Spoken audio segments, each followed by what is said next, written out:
Hi and welcome everyone. My name is Steve and I work at OS Training, the organizers of today's event. We're going to be enjoying a presentation from Derek Reese in a few minutes called Building Drupal Sites with Components. Before we do, a quick mic check. Can you hear me? And also, can you see Derek's screen with a dark blue presentation background? If you can you post in the questions area?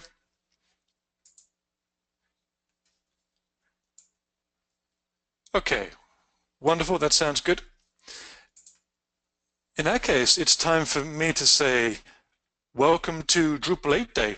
I know many of you have been with us for more than one session today, and we really appreciate that. It's an important day. It's 1 year now since Drupal 8 was released, and it's a really good time to take stock of how far it's come. I'm going to be introducing Derek Reese, who's a senior Drupal developer with MediaCurrent.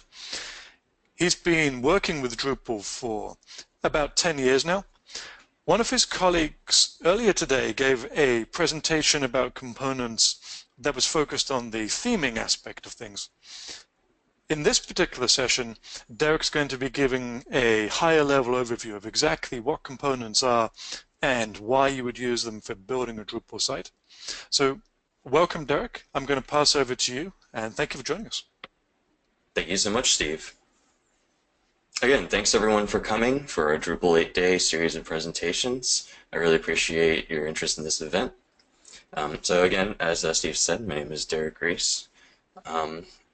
I work with a company called MediaCurrent. So MediaCurrent, you may not exactly know our name unless you're familiar with the Drupal agency community, but you definitely will know some of the sites that we work on. We are a single source provider for all sorts of Drupal needs: training, strategy, development, support, design, etc. We've been specializing in just only Drupal since 2007. We are headquartered in Atlanta, Georgia, but we are a global company. And our large enterprise clients include several high-profile brands that you may be familiar with. Today, for our presentation, Building Drupal Sites with Components, we're going to be going over a couple of topics. As Steve mentioned, my colleague Mario has already done a presentation today, more from the front-end perspective, but in this particular presentation, we're going to be talking about a sort of overview of how all of this comes together, the pluses and minuses to building Drupal sites with components, whether it's right for you and your project or not, and of course also the future of components and a real example of building it. So first, a brief overview of components. A lot of you may already know what components are and what they mean for Drupal 8 and even Drupal 7 theming, but there's a little bit more background to it than just grouping together HTML and CSS and JavaScript. So we're going to talk about this from a perspective of a crash course in visual language. That means we're going to be starting at the very building blocks that define what components mean to us as backend developers, as designers, as front-end developers, and everyone involved in web development with Drupal today. So let's start with a few definitions. The first one is digital media. And this is any media that's encoded in a machine-readable format. Two things are very important to realize about digital media. The first is that there is an unlimited number of forms. That means your digital media can come in so many different ways. And each one of these ways can be interpreted by the end user in ways that you may not expect or be able to even predict. When we were building websites 5 years ago, no one could really predict that at some point, even this year, people would be viewing them in virtual reality. People would be able to see 3D presentations, maybe using WebGL, actually in front of them in a virtual browser. And this is just one of the many ways that digital media is very unpredictable. Hey, Derek, can I jump in quickly? Of course. We're getting some reports in the questions, and I can hear it too, that your mic is giving some feedback, some static.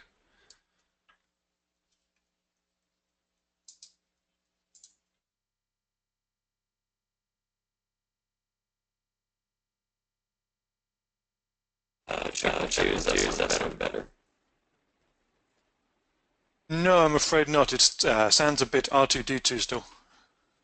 All right. Second.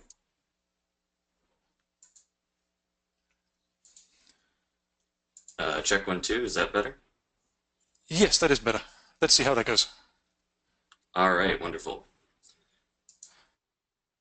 So to continue on, the next definition that we want to take a look at is visual language. And visual language is a system of communication using visual elements. So kind of like these cave drawings you see in the background here. It's any communication that isn't 100% predicated on a language of words that we're used to hearing or speaking, but instead we interact with by seeing and using our eyes. And then, of course, design, the thing that brings it all together and into relevancy in the modern web world. Design is purpose, planning, or intention that exists or is thought to exist behind an action, fact, or material object. So your question may be, how does this all relate? Well, this relates because our components are really visual language for digital media design. So this brings us into the question of how do we talk about this visual language for digital media design, right? If we have all of these visual communications, how do we discuss them and translate that to an auditory or verbal system or even written system in order to describe how we're going to build these things up? And how do we organize the way that we're going to communicate about this visual language for digital media design, specifically on the web? Well, one of the answers is atomic design. Atomic design is a design system that was first described by Brad Frost. It is a sort of evolution of, if you're familiar with modular design, where in the late 2000s it became very popular to build sites modularly and group things together in a descriptive manner. But Brad took it a step further. Atomic design actually describes all of the design components and all of the backend code components together that go into building a visual design for the modern web. The first are atoms. Atoms are tags, content, your smallest attributes. This anchor tag right here can be considered an atom in atomic design. The second is molecules. These are things like forms, paragraphs, menus, media items. There's an example right here in this form. This form itself is comprised of different sorts of atoms that all come together to make a molecule. Molecules are the first set of things that really translate to modern Drupal components when you're building a website. These are things that can be considered a complete, yet smallest form of functionality in our design. Next is organism. These are things like headers, footers, heroes, page bodies. These can be considered our largest set of components. These may be grouped and comprised of molecules and atoms, but these are things that we consider a full suite of functionality when we're talking about how we're building our Drupal site.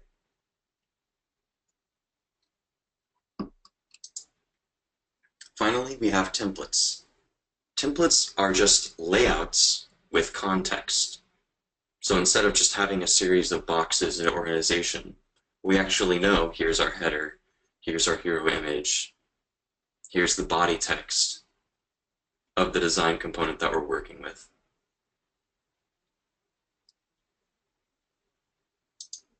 Pages are specific instances of templates with real content. So this means we take our templates and we put in real or example data that's very close to what our target audience needs to see to give all of this content organization and meaning within our final design. And these are very important to actually build out when we're talking about our designs here is something that most of us are familiar with when we're designing a modern website. For more information, Brad Frost has basically an entire book available online at atomicdesign.bradfrost.com. All sorts of really good information, but that's really as far as we need to go today to start talking about building these components in Drupal. So these components, again, are made of atoms. They correlate to our molecules and organisms from our atomic design. Here's an example to the right. We have some description. It's a media item.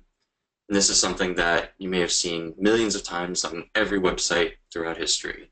You have an image with some sort of text, some sort of layout to it, and maybe a little description blurb. So let's talk about some examples of components in the World Wide Web. We're going to start with one that's probably the most familiar to every person on this call, the Google search form, or a search form in general. This has a good amount of molecules that inform the full component. And we can see right here we have a search box, we have a microphone icon, we have a search dropdown, right, that may access the search history, and of course we have a header image that describes what sort of search that we'll be performing. Another good example is a menu, and this is from one of our client sites. When we worked with the Weather Channel and built their menu, this is built out via a component. And so we have each of these link items that come together to form a full menu. Another one is a header. So this is from another one of our clients, the New York State Senate. This header component has a number of subcomponents in it, a number of molecules. We have our logo, our site header, social media icons, the login button. All of these things come together to make a complete header component. And here's a footer example from another one of our clients, Travelport. This footer component, again, very familiar items. A small sitemap, copyright notice, social media icons, and all of these come together to form a complete component for our Drupal site. Here's a hero component right off of our own website. And again, here's that ubiquitous media item that you'll see all across the web with the image and some sort of text and a layout attached together. But not just these full complete components that you're seeing on sites that seem familiar to you, but images themselves can also be components. Here's some example code just overlaid there for a modern full picture element image that you would see in your browser. So this one simple image actually has a whole lot of code and structural tagging behind it to help the browser decide how to display this image across a multitude of devices. And this sort of ties into how digital media is very unpredictable. You don't know which device your component is going to be displayed on. You don't know how it's going to be interacted with. And so the best you can do is build these components in a way that allows the end users, the browsers, to interpret them with as much information as possible. So now that we've talked about components on the web and sort of defined how we're going to be working with these components, let's actually make this all relate back to Drupal.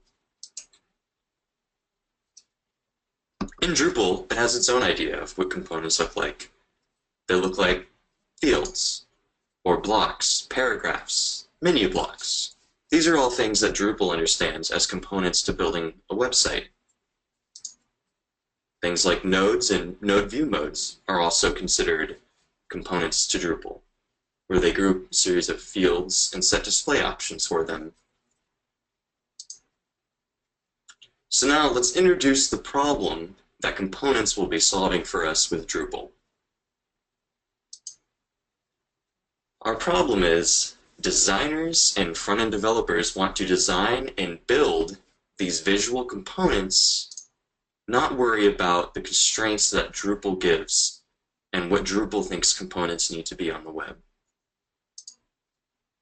So when we're doing a Drupal site build with components, the problem is when we have these back-end Drupal components and these front-end components that have our design and visual language behind them, when we attempt to merge them together, it leads to duplicate work often, where we're matching the Drupal theme templates that are output from the Drupal components over to our front-end components and trying to create markup and CSS that matches over.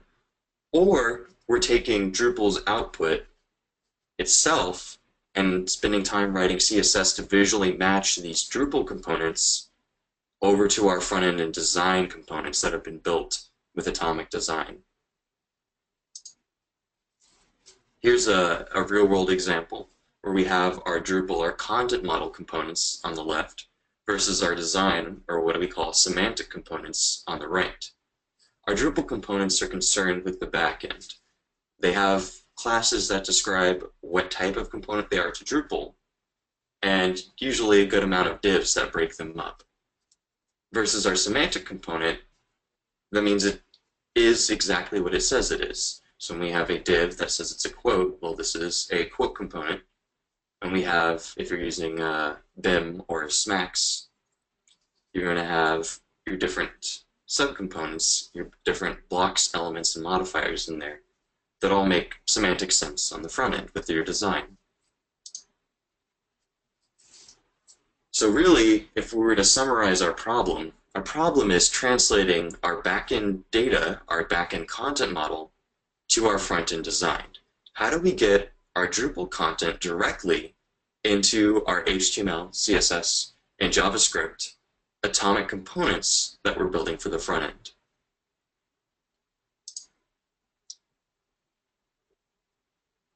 Finding the solution. The first step is actually something we're going to do by working backwards. We're going to work backwards from the traditional method of building a Drupal site, where you have your design and you're attempting to match backend Drupal to it. We're going to start with our design in the first place by creating these design components and actually implementing them. A good way to do that is Pattern Lab. So we have Dave Olson and Brian Musenmeyer, I believe I'm pronouncing that correctly, with occasional input from Brad Frost. They developed this system, this laboratory process that allows you to more easily build your front-end HTML and CSS and JavaScript components using Atomic Design.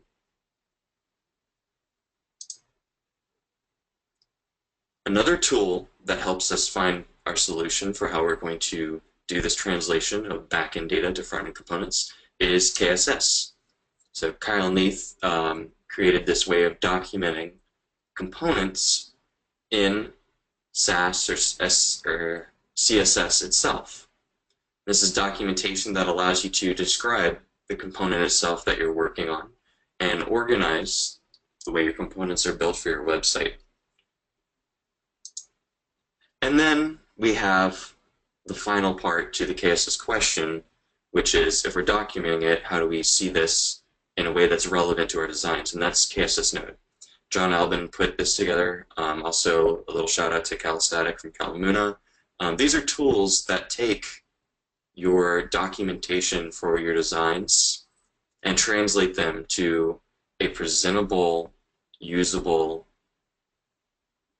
set of documentation that comes together to inform all of your designs for the site. And these tools all together combined allow us to create a full description of the visual language of the design for all of our components from the site. So now that we have tools to build our front-end components, and we're going to start implementing them with HTML and CSS and JavaScript, we need to be able to get that Drupal content into these KSS and Pattern Lab components that we're building out. That means we need a translation layer. And three of our requirements are that it needs to work with Twig components, right? We want it to work out of the box with Drupal 8. It needs to work with Drupal in particular, because that's the system we're building on. And it also needs to fit in our project budgets and timelines. We can't just sit down and invent a full new system that requires, months or years of development to get working on our sites today, especially if we're going to start building with components today. Our solution to that is Twig Includes. So this is out of the box with Drupal 8, or you can add Twig support with Drupal 7. But what this does is it gives control of the front end to the design. It takes it away from Drupal and says, we have these atomic design components. They're complete with their HTML and CSS and JavaScript, and they do what we need them to do on the front end. They just need that backend data.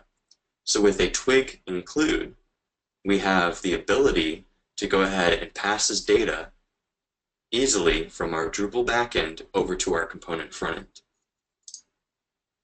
So for a second here, we'll sidestep that discussion and talk about the synchronicities in development here. So we were working on this sort of problem independently at MediaCurrent. And when we went to DrupalCon New Orleans earlier this year, we found out we weren't alone. So Micah Godbold and the Red Hat teams were working on this same sort of solution to this problem. John Albin had been working on it, and there were plenty of others in our conversations that we found that were solving the exact same problem in pretty much the exact same way. So stepping back into the solution to building components and getting our data directly from Drupal into our front end, Drupal's typically an MVC setup. But we want to talk about MVP, which is Model View Presenter, not just Model View Controller. So this is not exclusive. It can be used with Model View Controller. They can work together to present the backend data over to our component front end. This is not just something we made up. This is something that actually came out of the think tank between Apple and Hewlett-Packard and IBM called Taligent. And it's something you can see even today in modern software products. For example, IBM Smalltalk. Microsoft uses it to handle its visual layers in Microsoft Office. Apple uses it in a lot of its software design. So this is a model that's actually been proven and works pretty well when we're talking about translating backend data to front-end design. So now that we've filled everyone's heads with all sorts of different ideas and all sorts of descriptions of what we're doing, let's actually get this into the real world in terms where it relates directly to building our Drupal sites today. Another word for building a project with components is theme-driven development. It may sound familiar to those of you who have built sites with Drupal 6. This is where you build the theme first, and then you have to do a lot of additional work to get your development into that theming layer. It was really just missing one ingredient, and this is the reason why it was so painful, is because we were just trying to shoehorn the back end into the front end, when really what we needed was this presenter layer, this translation layer, to get our data into our components. So for Drupal 7, we started using KSS Styleguide, just here's an example from one of our clients. This was an immediate value add. So we took KSS-Node, and we used the KSS methodology to document all of our components that we were building on the front end in their SAS files. And then we would use KSS-Node and generate this style guide that would show us, here's all our components, here's how they're built out, here's the data that they expect, and how they relate to each other. The downside is that it's a little bit extra work to get KSS-Node working in your theme. Not that much, but it's just something to be aware of. In order to make this work with a full components presenter-driven model, you have to use Twig for Drupal 7. Otherwise, you're pretty much stuck with just adding on your style guide and then doing a lot of that manual translation yourself and writing that code, a little bit like you may have done with Drupal 6 in the past. And the other downside is it does still remove control from the Drupal UI a little bit, where you're building these fields and these blocks, and you know exactly how they're going to look before they even get themed on the front end, which just changes it a little bit. Now, a lot of that control in the Drupal UI example would be ordering of different subcomponents. That's down to the component itself to interpret and build. And so if the component doesn't support it, some of these Drupal UI configurations won't make it to the front end. With Drupal 8, all of this, though, works out of the box. So we take our KSS style guide and our presenter layer, the style guide being just the collection of components that we were talking about, HTML, CSS, JS components with their KSS documentation in our SAS code. And then we add this presenter layer using our Twig includes. So we take a Drupal template, add a Twig include to bring in the component from our front end that's been completely built out and works with the KSS style guide, and directly pass the Drupal backend data over to it, mapping our backend field data over to our front end variables. So this is less overall work. And we actually have a tool that John Alvin built out called the Drupal Components project. And this tool just makes it a lot easier to build libraries of components and then map them directly in Drupal. So that's that @mytheme Twig namespace you see right there. That's actually powered and brought to us by that components module. So when we start building this stuff, there are two different ways to handle mapping this data. The first one that I'm going to talk about today is Twig blocks. So one of the benefits of using these Twig blocks in your presenter templates and in your components is that it keeps the Drupal render inheritance. If there's something that your component system that you've built out with Sass and JavaScript and HTML doesn't handle, it passes that control right back to Drupal, and Drupal can complete that rendering for you using its own set of internal templates and rule sets. The problem is that means you need to modify your component specifically for Drupal. You need to specifically add all of these Twig blocks to all of the variables that you're getting into your front-end components, which isn't maybe something that your front-end team wants to hear when they're building these really awesome HTML and CSS and JS pure components. Here's an example of what that looks like. This is our presenter layer template. So this is a regular Drupal template, a block template, in fact, for a node entity field. And this one in particular is the homepage hero media field. And so what we're going to do here is we're going to change our Twig include to an embed statement to allow us to hand control of that Drupal variable back over to Drupal instead of just passing it straight to our front end. So we have our embed statement, and then we have the block itself that allows us to pass control back over to Drupal. And the way that looks in the component is, you can see here, we have a block around that variable. In some cases, this just may be, instead of including another component, it may just be the variable itself. But either way, this block allows us to pass memory control back to Drupal. This is in our library of components. And then here is the included hero item that we just previously showed you that actually includes another subcomponent, an image itself. And you can see how each one of these items is going to end up passing its variables itself back to Drupal for rendering. So you start to end up with a large amount of components out of the box. But this is a pretty common approach. This is something that we've seen a lot of our colleagues use when building Drupal sites with components. But there is another approach I wanted to talk about, and that's using the Twig pre-render module. Some of the benefits is that you can use your Twig components as is. So if you're building your HTML and CSS and JavaScript components standalone, without concern for Drupal, maybe you were looking at using it in a project for mobile, or another site maybe that even doesn't use Drupal, but still uses Twig libraries. You can use these Twig components exactly as built. You don't have to go in and add these Twig blocks to your components. The downsides are that it's still a bit of a work in progress, and it's not a good substitute for core.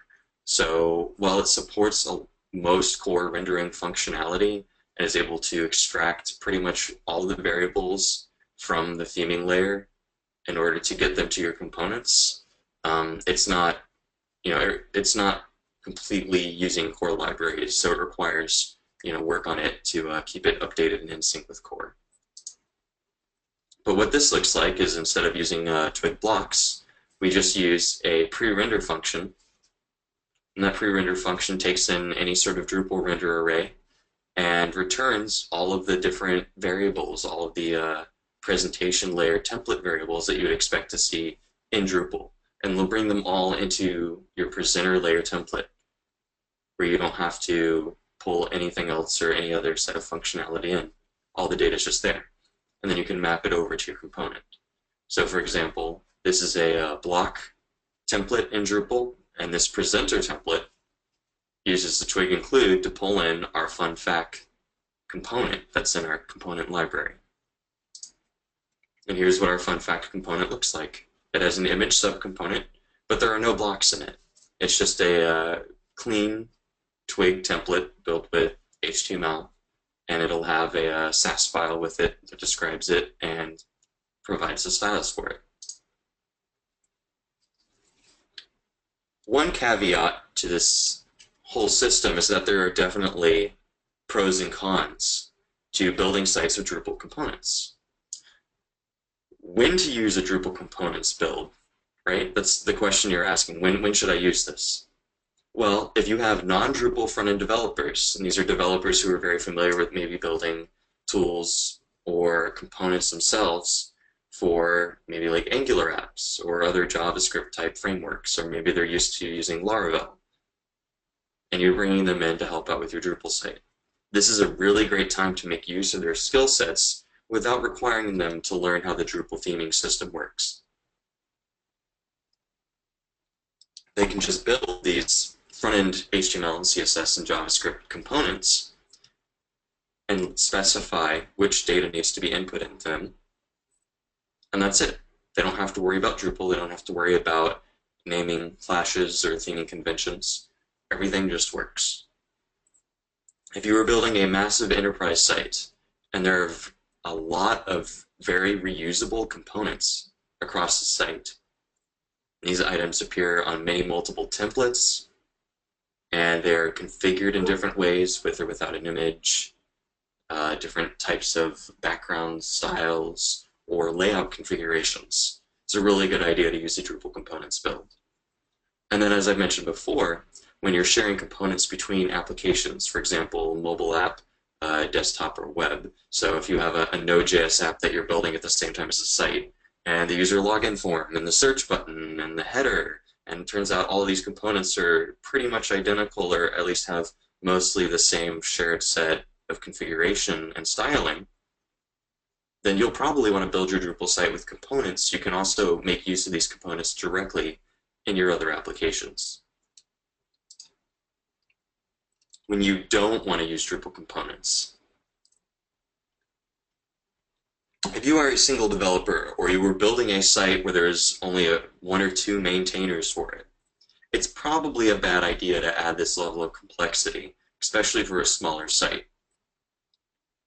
Generally, maintainers want full control of the site from the backend, and they want all of their configuration to be 100% passed to the front end without having to worry about what the design has specified or required. Sometimes, yes, this does lead to unhappy designers when your backend guys configure things in a way that breaks their front-end design and flow. But if you have a single maintainer scenario, then they want everything in their control without having to worry about needing to go back to design or to other aspects of development.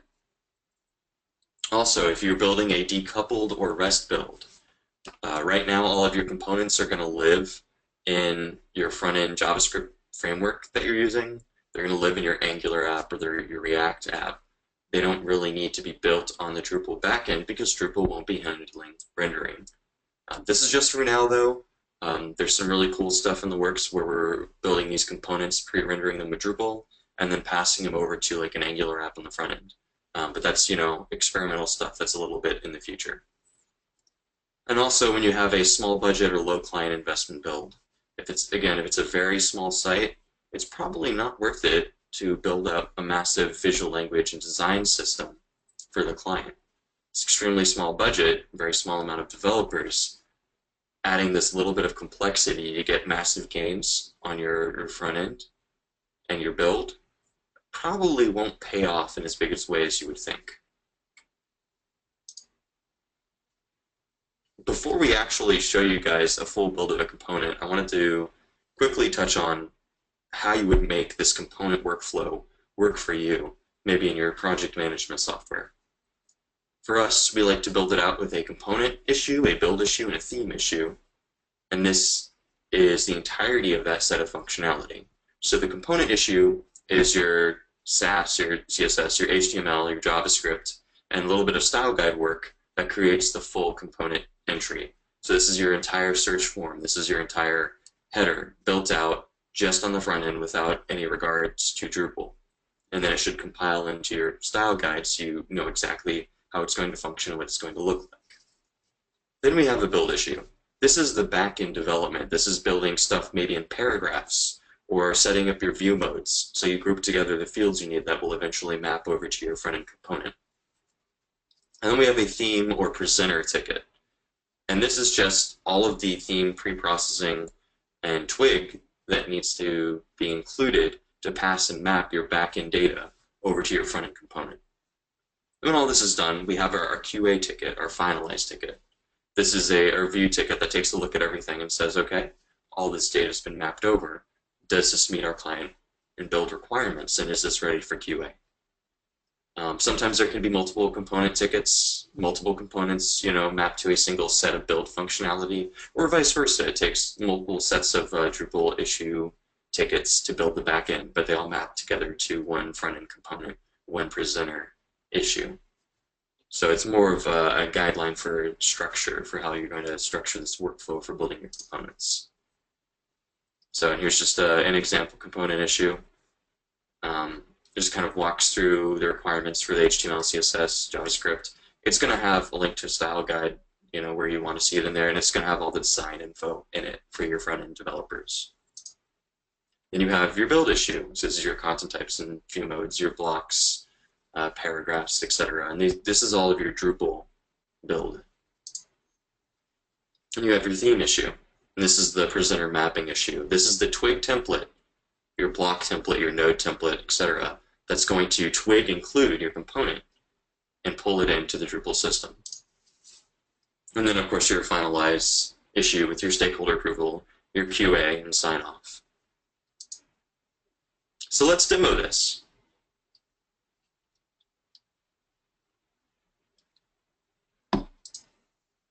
First step is design.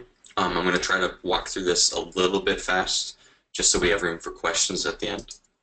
So here's our design. This is what our fun fact component needs to look like in the PSDs or JPEGs that the design team has provided for us. Here's the component build itself. So here's just an example theme structure. But the things that are important to talk about are we have a library folder in our Drupal theme that's full of our components that we're building, and just each one of these components is its own folder that has the Twig HTML template, the Sass file, and any JavaScript if necessary. We also have a style guide folder that has our style guide in it, including the KSS-Node setup. And then we have all of our distribution compiled stuff. So if we're using Gulp, for example, to compile all of our Sass for our theme, then all that configuration is in there. And we also have the libraries YAML file, which will become important a little bit later when we talk about pulling in these front-end libraries for our components. So here's our component structure itself. This is our fun fact component. Inside it, we're going to have a Sass partial. We're going to have a HTML Twig component. And then we're going to have the JavaScript that powers it. And we're also going to introduce one other item, and this is our JSON file. And this is just the sample data that allows us to build up this component inside a style guide structure such as KSS. And then we have our assets folder that has the images that we're going to be demoing in our style guide when we're building up this component in the first place. So here's our Sass partial. And you can see it says that it's a fun fact component. It's going to tell KSS-Node, which is the tool that we're using to build up our style guide in this example and to build our components together. So it's going to note that Twig component. That's our HTML and Twig. And then it's going to tell the style guide where to locate itself. So it's just in the components group, and it's called fun fact. And then we have our Sass code. Next, we have our actual Twig component with our HTML code in it. All this does is loop through all of the items that need to be provided to us, and then build up the divs for it, and include an image component to render each of those individual images.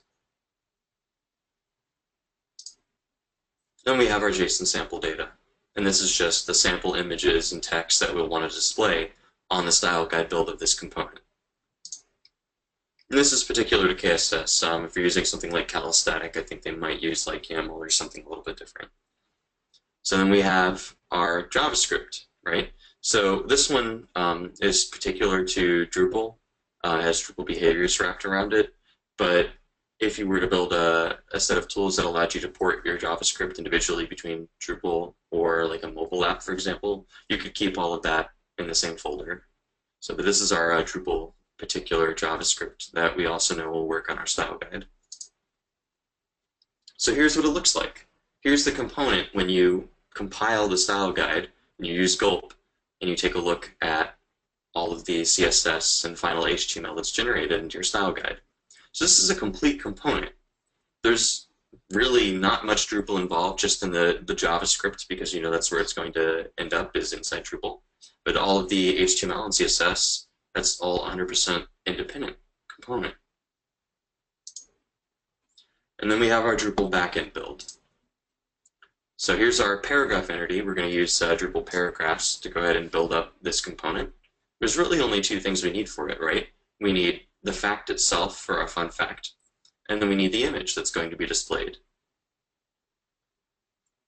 And then we can add each of these paragraphs over to our node, and each one of these paragraphs will have the fact in it and the image in it.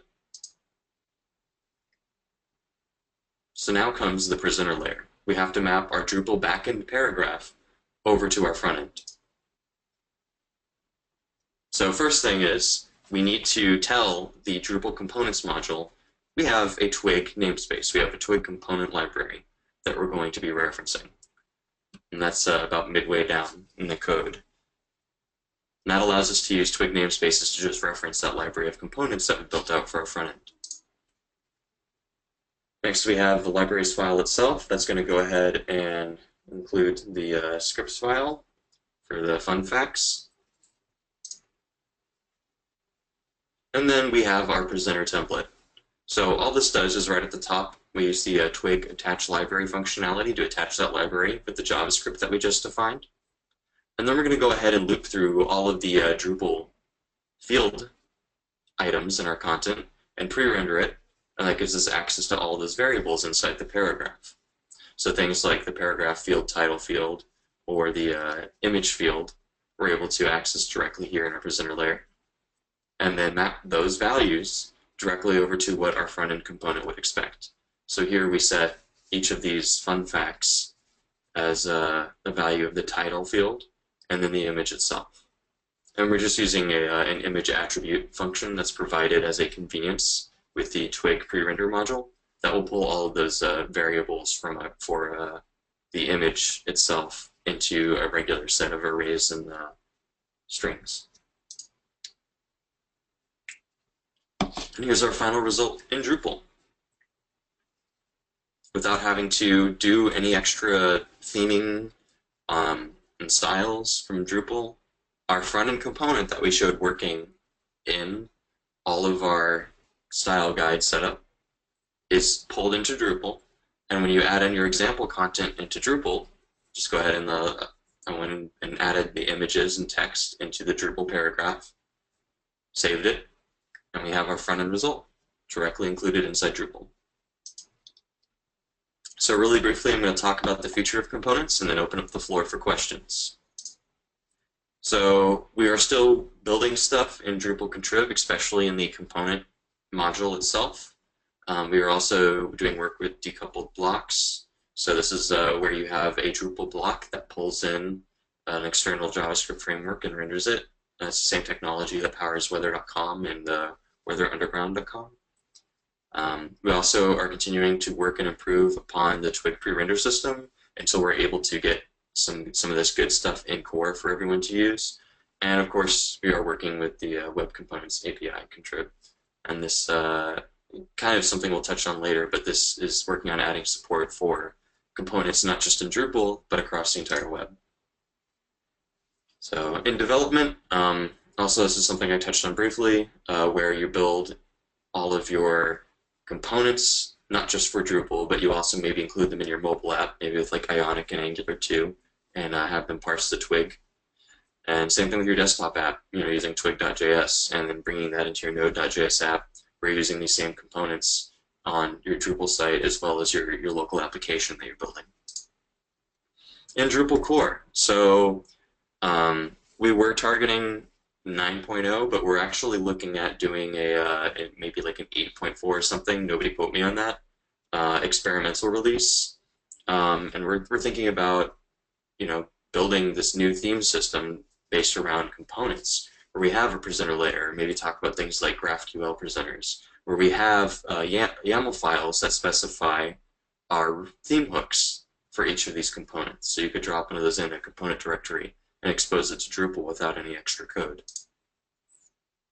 So here's just a quick example of that GraphQL presenter, a little easier to read than some of the other presenters I've shown, right? But this is some cool stuff that we're looking at in the future. Definitely a possibility of looking at this stuff in Drupal core. So, and we have a full discussion going on Drupal right now, where we're talking about using these components directly in Drupal core themes. We also have our web components, Google Summer of Code project, absolutely worth checking out, isolating our regions and blocks into components themselves. And of course, within modern JavaScript frameworks, all these items, there's ongoing development to make these types of components work well with them. And even on the browser side, here we have the clock example, with the idea being that you could define a component on one website and it could work anywhere, and the user would be able to choose how they want that component presented. So I'm going to go ahead and open the floor for questions. Thank you guys so much for listening. Wonderful. Thank you, Derek. Question from Muriel. Can you say approximately how much overhead is added by building using a style guide versus a normal approach? What size of project is normally the tipping point for requiring a style guide? Sure. So as far as overhead goes, if you are already sort of sectioning apart your Twig templates and your JavaScript and your Sass partials, and they, your Sass partials all have their own individual folders and that sort of thing, then adding in KSS-Node on top of it is actually pretty easy.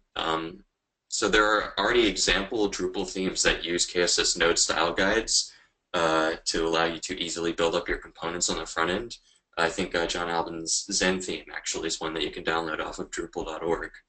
If you are already looking at like an existing site where maybe the Sass partials aren't too split up and everything's just kind of chunked together, the overhead is probably at a level where you'd probably want to think hard about where you're going with that site or with that current theme before you'd add it on.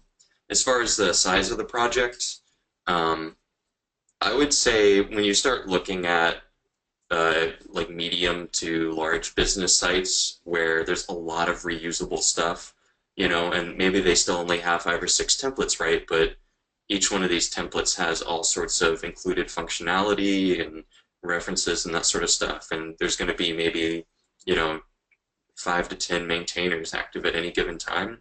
That's when this sort of stuff makes a lot of sense, because adding in, a new component is going to be a lot cheaper in a component system than going back and revisiting the design and revisiting the theme layer in a traditionally built Drupal site.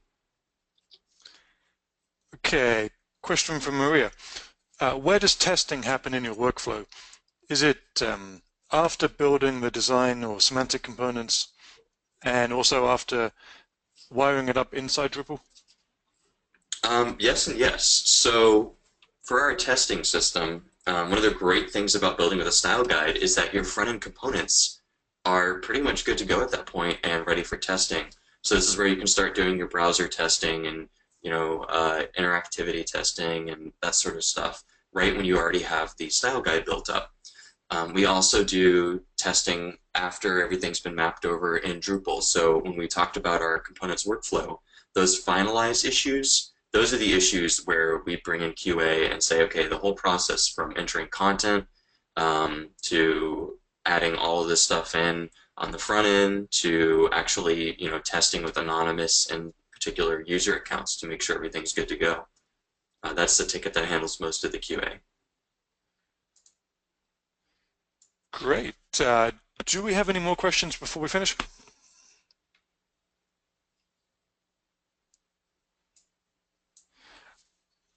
Okay, wonderful. Thank you so much for joining us today, Derek. Of course. And thank you guys for calling in and participating in the presentation. We have half a dozen more presentations left today, so if you want to learn more Drupal 8, stick around. Otherwise, you can light a little birthday cake for Drupal 8 and have yourselves a great weekend. Thank you, everyone.